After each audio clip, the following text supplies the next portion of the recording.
So the first basic tool, this is called a rope halter, and there's lots of rope halters on the market. Not all rope halters are created equal, and that's just the truth of it. So this rope halter is designed with a certain type of material. It's not too flimsy, and it's not too stiff and rigid. And I see lots of rope halters there that are made out of a climbing rope, a very stiff. They'll have metal pieces on the end here, and that metal piece may not, you know, get next to the horse's eye while in motion, but that horse may lay down and roll and push into it. Anything metal around an animal's eye is no good. So you'll see how these ropes are finished. The other thing I see is I see this end not finished. There's 2 pieces of rope, but in an emergency, hopefully you can get a hold of both those pieces and get it through there, you know, quickly enough in a bad situation. So you'll see how these are made. It's a quality manufacturing. It's braided back into itself. It's melted down on the end so it doesn't come apart. This loop here is large enough to accommodate in the knot tying video. In the knot video, this is called a barn knot. You come across like this, put it around, fold it in half, and push it through. So even the folks that are making these for me, I started getting them, and in the beginning this knot was a fair size, but it got smaller and smaller, and I had to call them and say, hey, I need this loop to be bigger here. And they said, well, why? This just goes through here. It's big enough. And I said, yeah, it is, but it's not big enough for the other things that I do. So how these are tied, how they're finished, where the knots are positioned. My preference is not to have extra knots on the noseband because they sit right on the facial nerves of the horse.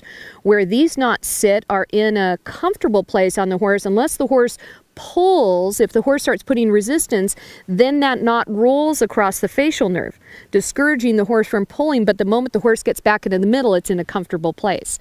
So even this little knot underneath, this is called a Fyodor knot. There's lots of ways to tie a Fyodor knot, but there's only one way to tie it, that these 4 strands above come out perfectly even. So it's a balanced knot on the horse's head. I see some rope halters are just tied with a simple overhand knot, or they're tied with a Fyodor, and without the knowledge, 2 of these strands will be twisted. That's another way to tie the Fyodor knot. But there's not many people that take the time to learn and understand that there's one way to tie that so that it's balanced. On the end of this rope halter, these 2 strands underneath here are, that loop needs to be a certain size, because when I start riding the horse or using a 22-foot line with drive lines, different things, I need it big enough to be able to go through in half and be able to put this little tab right through here. So sometimes I see, you know, this knot here just isn't big enough for, again, the versatility of the tools. The other piece is that this is stitched together with a wax thread underneath her, and I'm telling you how to make it. If you want to go and make this, believe me, when you get done, you go, it'd be a lot easier just to buy one. but you can make it, and I'll tell you how. But that's stitched with wax thread, again, in case of an emergency. If these 2 get a clip on really quick in a situation, those 2 pieces are always together. The other thing is that this Fyodor knot comes, it doesn't come apart, but if you look, you can kind of loosen it like this, and it can actually roll and go inside out on you. If these 2 pieces are not stitched, it's pretty hard to find where the end of your knot is, where your lead rope would go, and get it turned back inside out. You kind of roll it like an inside out donut and get it back into that finished place again. So there's lots of little subtle reasons why everything is designed the way that it is. The other piece I see is I see things wound over the nose, big wide pieces wound over the nose. Those tend to have little edges on it.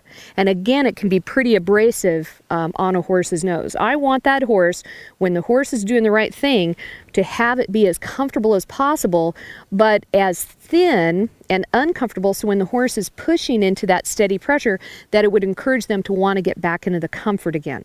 So this is an important piece to understand. The thinner the rope, the greater the PSI, or pounds per square inch. So a wide web halter, I mean, you can use wide web halters. I use them for years. There's nothing wrong with them. But they're not designed for communication. The wider the surface area, the more it encourages the horse to lean into it. So it's a little bit, I'll have somebody stand facing the same way, and I'll put the palm of my hand against their arm, upper arm, and say, now lean against that. Well, you could lean against that all day long. Then I say, okay, now I'm going to take my thumb, brace it with my elbow against my side, and I go, now lean against that. And they lean and go, aye. And I go, come on, lean. And they, no. See, they don't want to lean on that. That's why the thinness of the rope is important. It discourages the horse from leaning into it. So hopefully I've explained the rope halter. You had no idea all these things and thought and plans and designs, and refinements were put into it. But even the folks that make this for me, they have different materials and different colors, but none of them have the same feel as this black color. So people want purples and all kinds of pretty colors, and I do too. But I'm not going to sacrifice the feel of the rope for my personal color preference. The horse doesn't care what color the halter is. What I care more about is that you have the communication, that the best communication you can get with your horse, and that's how this is designed. Okay, here's a special note. I realized when I showed the other knot, I didn't explain. I'm assuming that you watched the knot tying video, but some of you may not have. That knot is called a barn knot. It's a slip knot. It's not how you tie the halter onto your horse. So that's a slip knot. That's the knot that you use when you hang it in the barn. I don't like to leave that untied because, again, in case of an emergency, I'm going to come up. A lot of people leave their halters like this. And so they come up and they got to find the parts and the pieces and all that kind of thing. So what I like to do is tie this little slip knot. It's called a barn knot. It's on the knot tying video. So that's how I hang my halter in the barn, and I can go out there. That knot's always in there. It just slips out like that. So I wanted to explain that. Now, when you're tying this halter onto a horse, you're going to tie it a little different way. It's called a sheet bend knot. I'm telling you everything that's on the other DVD. But that's called a sheet bend knot. You bring it through, bring it around, and bring it through like this. Okay, that is not a slip knot. But it is a knot that will not bind down on itself. And I like to show this because a lot of times what people do is they want to tie it above like this. That knot will come undone in motion sometimes. The other thing is that if a horse really pulls hard on it, that becomes what's called a pocket knife knot, because there's too many bites on itself. That's called a bite. Every time a rope crosses another rope, there's too much bite on itself. You cannot get that undone. But if you tie it like I showed you in a sheet bend knot, doesn't have anything to do with sheep. I thought it was sheep for years. It's a sheet bend knot, like sheets on a sail.